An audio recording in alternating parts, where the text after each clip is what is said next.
En los últimos años ya no tanto, pero cuando tuve la oportunidad de hacer mi PhD, mi enfoque era competitividad, pero entender cómo los shocks, las crisis productivas o macroeconómicas se riegan a través de diferentes mecanismos a las industrias y a las empresas y cómo entender y anticipar este tema. Entonces, quiero comenzar por ahí, porque en la dolarización, la forma en la que nos llegan los shocks internacionales es totalmente diferente de la forma en la cual nos llegaban hasta los 90, 80 o 90. Y si cuando no estás dolarizado tienes mecanismos de política monetaria, ¿no es cierto?, fondos, etcétera y demás, pero sobre todo de política monetaria, para amortiguar de alguna forma ese shock. Cuando tú estás dolarizado no lo tienes y entonces de alguna forma el peso total de las crisis, de los shocks, lo siente el sector productivo directamente. Y eso es algo que no he oído en esta mañana y me parece esencial entender eso. Y a diferencia de, ahí viene un primer mito, entonces si es que el shock productivo lo siente directamente las empresas y el sector productivo, entonces deberíamos cerrarnos, deberíamos aislarnos. No, eso es absolutamente antitécnico, no es adecuado, pero sí debemos darles a las empresas la capacidad de que sean suficientemente flexibles, su entorno, sus costos, para que puedan enfrentar ese shock que sabemos que va a venir y que les va a pegar directo. Y la pregunta que tenemos que hacernos, y la respuesta es clara, es si es que hemos generado esa flexibilidad para que las empresas puedan responder de mejor forma a las crisis que sabemos que nos vinieron y nos van a seguir llegando. Y la respuesta es evidentemente no. Entonces, ese es parte del problema que tenemos de no entender bien ese mecanismo de transmisión de shocks hacia el sector productivo y hacia las empresas. Sobre el tema de los mitos, yo quiero hablarles de dos mitos en esta primera parte. Primero, este mito de que la dolarización nos encarece. No, lo que nos encarece son los temas que hemos conversado en este panel, mis colegas. Nos encarecen los costos laborales y no solamente el tema de pagar sueldos, eso me parece adecuado, ¿no es cierto?, y pagar buenos sueldos, sino que no solo hay que pagar el sueldo, hay que pagar el IES, sino que después hay que pagar el seguro privado porque el IES no funciona, etcétera y demás, ¿no? Entonces, ese es un costo evidentemente elevado y que nos hace poco competitivos frente a otros países.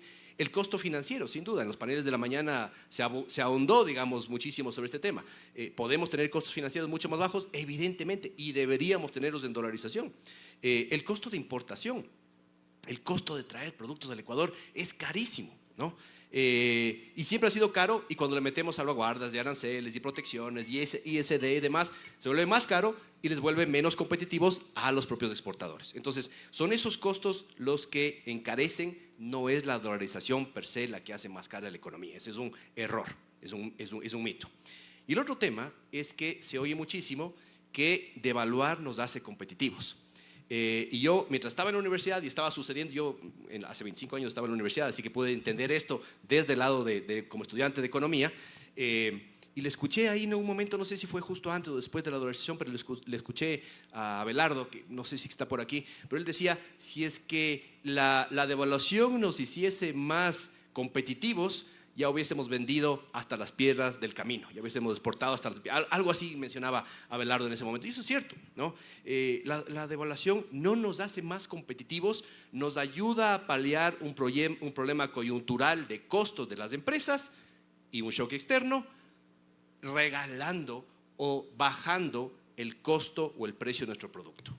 Eso no es ser competitivo. Y estos empresarios que están aquí, muchísimos en el país, saben que competitividad no es igual a menos costos. Es importante, como dijo Natalie, la macro, es importante los costos, pero no son todos los componentes de lo que hace competitiva a una industria, a una ciudad, a un país y sin duda a una empresa. Entonces, estos dos elementos son bien importantes de entenderlos.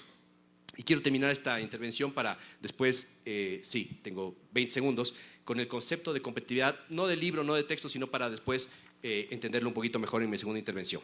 Y un concepto de competitividad mío, digamos, que yo lo utilicé en el ministerio y demás, similares a los que están por allí, es un proceso. La competitividad no es un fin en sí mismo, es un proceso por el cual los países, las regiones o las ciudades y las industrias, ¿no es cierto?, logran crear los factores productivos suficientes como para poder competir en forma adecuada en el largo plazo.